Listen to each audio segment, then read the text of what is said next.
It's October 25th, 1986, Queens, New York. Bottom of the 10th, Game 6 of the World Series between the Boston Red Sox and the New York Mets. The Mets have rallied from a 2-run deficit to tie the game, and the potential winning run stands on second base. But the Red Sox just need one strike to stop them in their tracks and prolong their chance of taking the championship home tonight. These guys on the field, they don't know what's about to happen. But you might. And you might know that it's one of the most heartbreaking moments for a team that's had nearly 3/4 of a century full of them. But how did we get here? What were the circumstances that created this moment, where one mistake could loom so large and become not just a blemish, but for some, another piece of evidence pointing to the existence of a so-called curse? Let's rewind.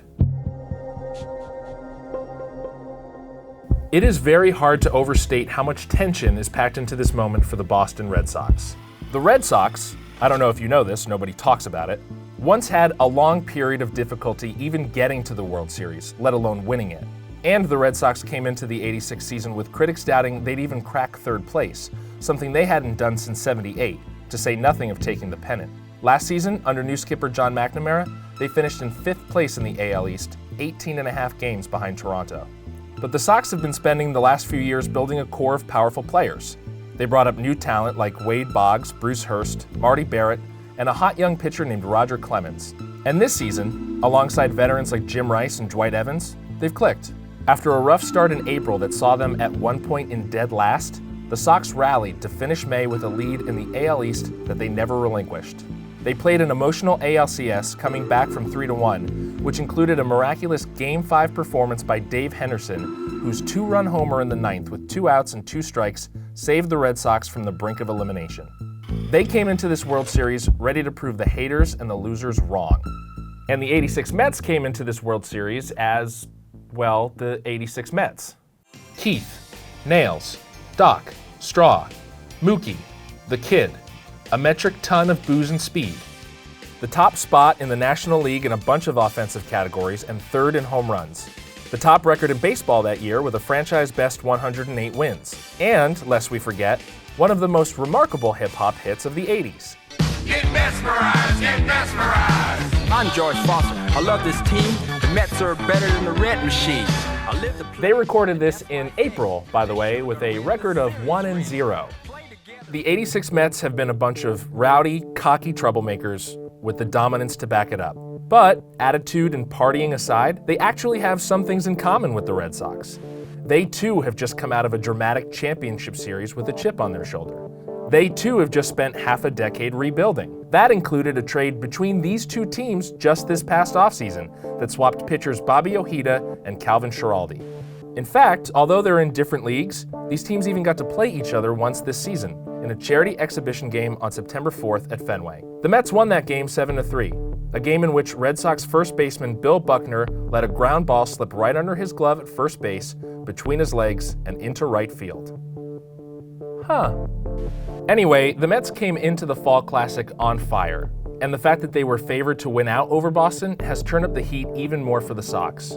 But the fact that it's so close right now, tied in extra innings in Game 6 with 2 outs, a 3-2 count, and a runner in scoring position, is a reflection on how these two teams have played this season, and particularly how this series has gone thus far. Boston took Game 1 in a shutout at Shea thanks to Hurst and Schiraldi, but scored only 1 run off an error in the 7th from Mets second baseman Tim Tuffle. Boston's offense helped secure a commanding victory in Game 2. But a leadoff homer in Fenway from Lenny Dykstra gave the Mets an edge they'd hold on to for all of Game 3, and in Game 4, Red Sox pitcher Al Nipper just got picked apart. In Game 5, more heroics from Dave Henderson and Hurst gave the Sox the win, and brought them back to New York, 1 win away from their first championship in 68 years. So these two teams have had dramatic swings all postseason, and tonight's game is no different, particularly when it comes to the pitching. The Mets started Bob Ojeda for Game 6, a left-handed pitcher they picked up in that offseason swap for Calvin Schiraldi. Though he didn't play great for Boston, he fit right in with the Mets and had a great season. He pitched well in Game 3, but struggled a bit tonight in the beginning of Game 6, allowing a run in each of the first 2 innings, putting the Mets in an early 2-0 hole. The Red Sox started Roger Clemens. Clemens came into the '86 season as a bit of a question mark, having had surgery on his shoulder in the offseason. Clemens answered all questions in April, when he made history by striking out 20 batters in one game. He followed up with an MVP-caliber season and is part of the reason Boston is in the World Series to begin with. Tonight, he's mostly kept the Mets at bay, holding them scoreless through the first 4 innings before giving up 2 runs in the bottom of the 5th, and then pitching shutout innings in the 6th and 7th. But going into the 8th, skipper John McNamara pulled him and called out Calvin Schiraldi from the bullpen. Why sit your star pitcher who's still rolling after 7 strong innings? Maybe it was intuition. Or maybe Clemens asked to be taken out of the game. In any case, McNamara's confident in his closer. Schiraldi's proven himself a pretty solid relief pitcher for the Sox this season, and Boston had a 3-2 lead going into the 8th. Schiraldi, however, had trouble against his former teammates as soon as he stepped up to the mound.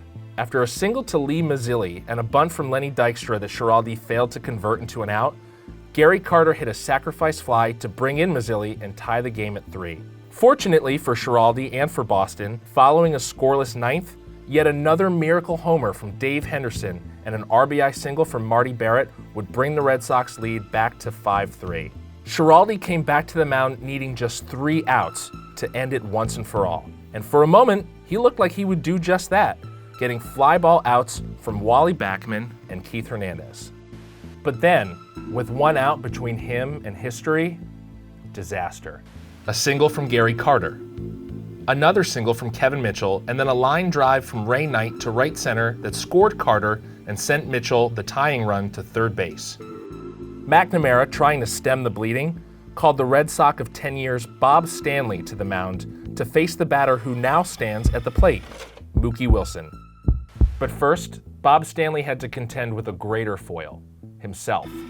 After 6 pitches, Stanley got the count to 2-2. The Sox are again 1 strike away from victory. On his 7th pitch of this at-bat, Stanley threw a wild one way inside, sending his catcher to the backstop to retrieve it and allowing Mitchell to score, tying the game and moving Ray Knight the winning run to second. And now, suddenly all the Mets need is Mookie Wilson to bring him home. And it's kind of a miracle Mookie Wilson is standing at the plate right now. In March, during a preseason drill, Mookie suffered a pretty severe eye injury when he took an errant ball to the face that shattered his sunglasses and very nearly blinded him. Did it break the glass? Did it break the... Oh, God, it did. Luckily, Mookie, a Mets fan favorite, was able to recover and was back in the starting lineup by May. Good thing, too, he's one of the Mets' best batters and one of the fastest guys in the league, something that Buckner, at first base, is well aware of. He knows he'll have to hustle to beat Wilson to the bag if it comes to that.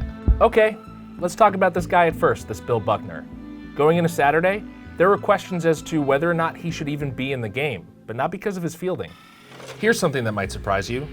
Bill Buckner is a good baseball player. In fact, he's a borderline Hall of Famer. He's a veteran workhorse, a certified slugger, a former NL batting champion and all-star who has a history of coming through in the clutch. But Buckner is banged up, badly. He's got famously bad knees and ankles, and in 1975, suffered an Achilles injury that's been plaguing him for over a decade. Just a few weeks ago in Game 7 of the ALCS, Buckner hurt himself so badly, he thought he had snapped his tendon. Now, in the final games of this World Series, he's in agony. He spends hours after games icing himself. He's had 9 cortisone shots this season alone, and x-rays have shown that one ankle is basically bone against bone. So, going into Saturday's game, some wondered if it was worth it for John McNamara to start a first baseman with mobility problems, especially given the fact that this postseason, he hasn't been at his best, at least offensively. Why not sub in defensive replacement Dave Stapleton, which he's done late in games plenty of times all season?